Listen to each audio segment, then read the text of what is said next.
लड़की एक सुनसान द्वीप पर फंसी थी और कई दिनों से भूखी थी। तब जाकर उसने एक कटोरा छोटी मछलियों को पकड़ा, लेकिन उसका इरादा उन्हें खाने का नहीं था। उसने मछलियों को बारीक पीस दिया और फिर उन्हें वापस समुद्र में फेंक दिया। फिर लड़की ने एक नुकीली लकड़ी उठाई और समुद्र की ओर देखने लगी। जल्द ही एक शार्क को खून की गंध आ गई और वह बहुत तेज गति से उसकी ओर दौड़ी। लड़की ने मौके का फायदा उठाया और शार्क को एक ही झटके में मार दिया। 5 दिन से भूखी बच्ची इतनी खुश थी कि वह शब्दों में बयान नहीं कर सकती थी, लेकिन जैसे ही वह किनारे पर पहुंची तो उसने उसे खाने का विचार छोड़ दिया। जब रात हो गई तो लड़की ने शार्क को एक पेड़ पर उल्टा लटका दिया और एक गड्ढे में छिपकर शिकार के चारा खाने का इंतजार करने लगी। हालांकि दिन भर की थकान के कारण उसकी पलकें गिरने लगी थी, लेकिन एक अजीब सी आवाज के साथ जब लड़की ने दोबारा अपनी आंखें खोली तो पिछले सेकंड में जो शार्क ऊपर लटकी हुई थी उसे अगले ही सेकंड में अंधेरे में छिपे जीव ने खा लिया था। इससे भी अधिक भयावह बात यह है कि 100 मीटर के दायरे में राक्षस का कोई निशान भी नहीं था। जब लड़की असमंजस में थी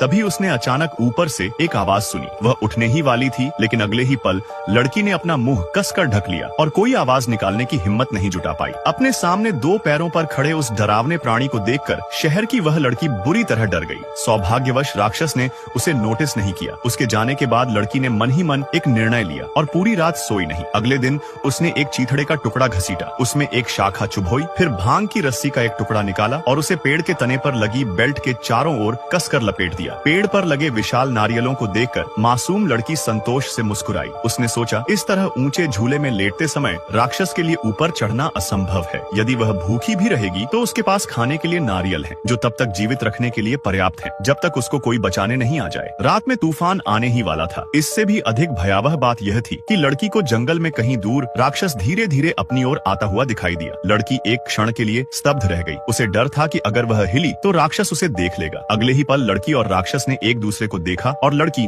अब शांत नहीं रह सकी। वह सावधानी से लटकती हुई झूले में सिमट गई। इतनी घबरा गई कि सांस नहीं ले पा रही थी और प्रार्थना कर रही थी कि राक्षस उसे देख न ले। कुछ देर बाद जब उसे बाहर से कोई शोर सुनाई नहीं दिया तो उसने हिम्मत जुटाकर नीचे देखा। तभी राक्षस उसके नीचे देखने का इंतजार कर रहा था और फिर उसने घबराई हुई लड़की को झूले से नीचे धकेल दिया। लड़की जल्दी से जंगल के बाहर भागने लगी और समुद्र तट पर दौड़ने लगी। और फिर पार्ट 2 के लिए वीडियो को लाइक करें।